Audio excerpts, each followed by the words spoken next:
Hey guys, welcome to Mind Coast. Glad you could be here. For everyone who's dealing with the hard time in the household, this is for you. Intention 17.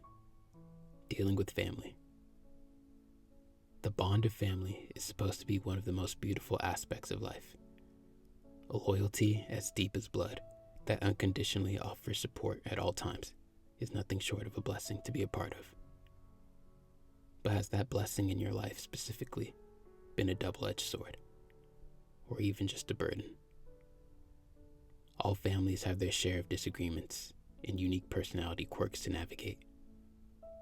But when that becomes a reason for holding resentment in your heart towards those people and thinking life would be better without them, then that's problematic.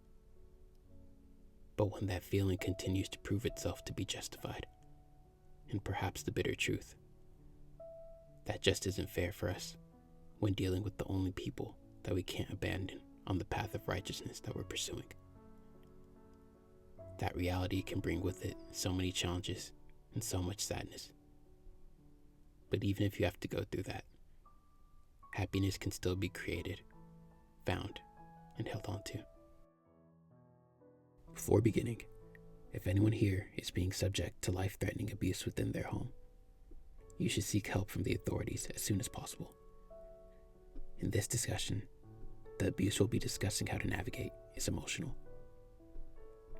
I want to start off by applying more detail to the part of our reflection regarding the difference between families having natural disagreements as opposed to a deep-seated resentment for their existence. The latter of those more specifically.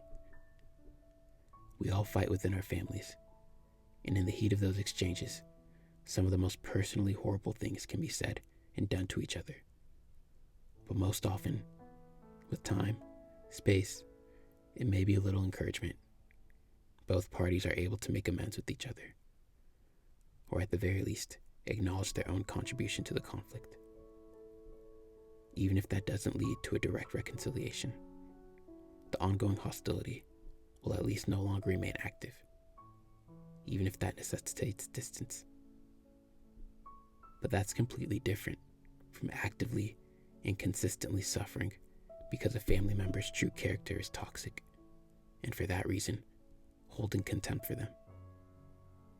We all have shortcomings and weaknesses, and yes, families are supposed to stand by and support each other while those battles are being faced, which is why the greatest reason for suffering inflicted within families and the birthing of hostility from that isn't just from the offenses that have had to be endured within the household, but the fact that they continue to persist without full acknowledgement or any substantial effort to be corrected.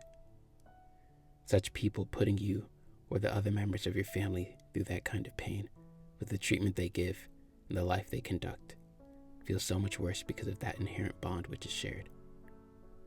There are so many different ways that facing this challenge looks like across each household, but they all leave us feeling like a punching bag, and the frustration and response is always for the same reasons.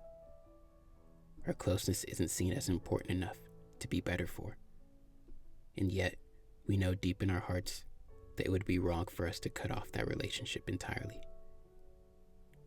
Walking that fine line of trying to balance justified rejection and obligatory empathy day in and day out is unbearably draining on the mind, enough to completely dim all of the vibrance that our lives are supposed to offer us.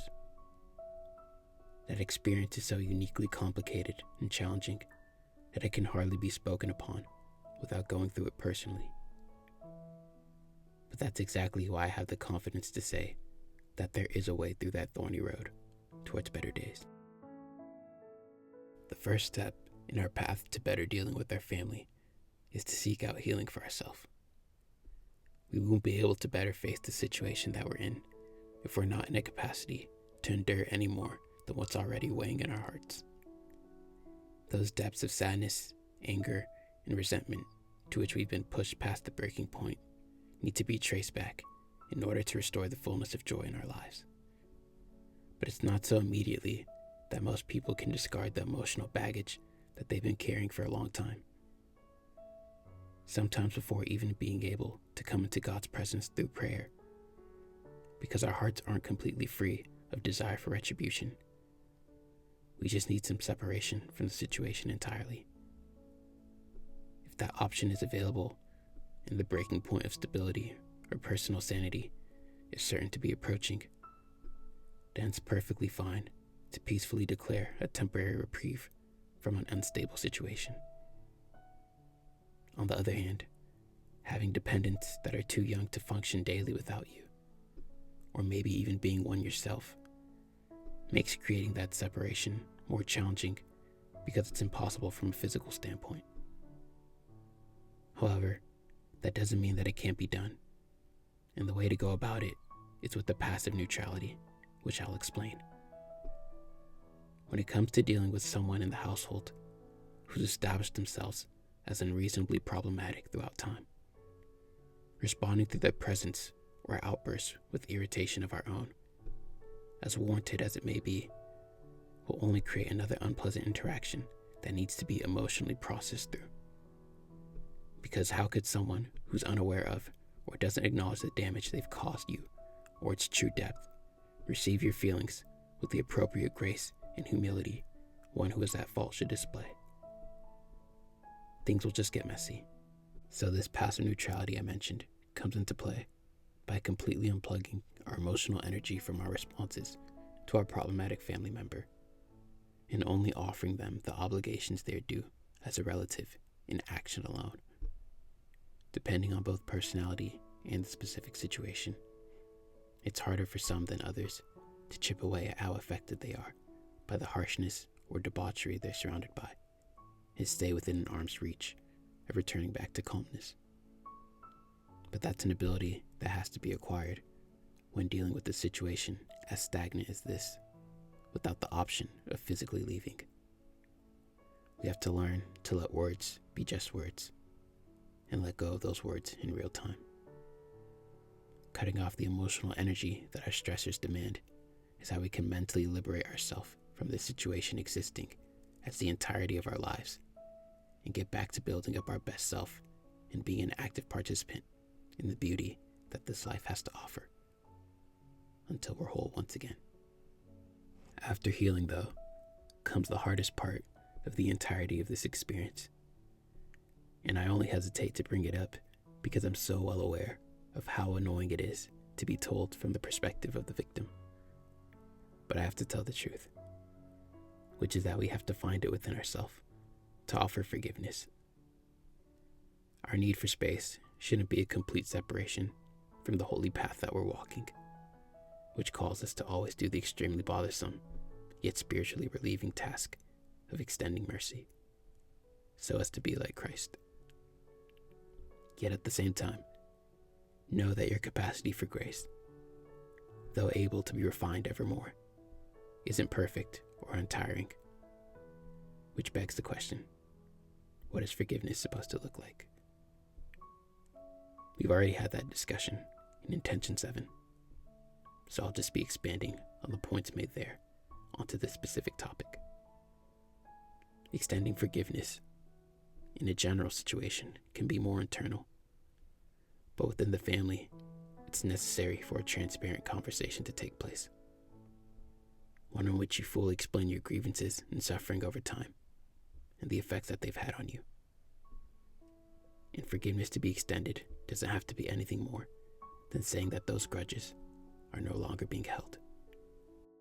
Then, just this one last time, you have to allow for an explanation of the opposing perspective of what contributed to their poor behavior, and allow the opportunity for acknowledgement to be made. But whether that occurs and the relationship has the chance to improve, or it doesn't occur and the relationship remains stagnant, doesn't change what's to transpire next, which is for you to make it known that you will no longer let yourself suffer through what has persisted thus far. Once again, it'd be so easy to just cut that relationship off after another offense. But that's not the way of faith. We have to always leave the door to forgiveness open, but we can leave people alone with the choice to enter for themselves. After all that we've offered thus far, cutting off your emotional response to a relationship that's being made impossible to deal with is not a bad thing when the key to restoration has already been well given. There are some things that we just can't push others to realize for themselves. Watching anyone we care about go down the wrong path isn't easy, let alone our family. Ultimately, though, no matter what it is that we do or how long we endure, the choice to be better is always theirs to make. They may be the only people that we have to leave the door to redemption open for and walk with them through. But if they never fully commit to that transformation, then they're just abusing that relationship. At some point, it's okay to love someone from a distance if the alternative is at the sake of our well-being. All anyone can do is try their best. And when that effort has been made in truth, we'll know it deep down and have the peace to move on. So keep your faith strong and your head held high, everyone. Brighter days are to come. Thanks for listening, everyone. Feel welcome to join our community, and I hope we meet again. Peace.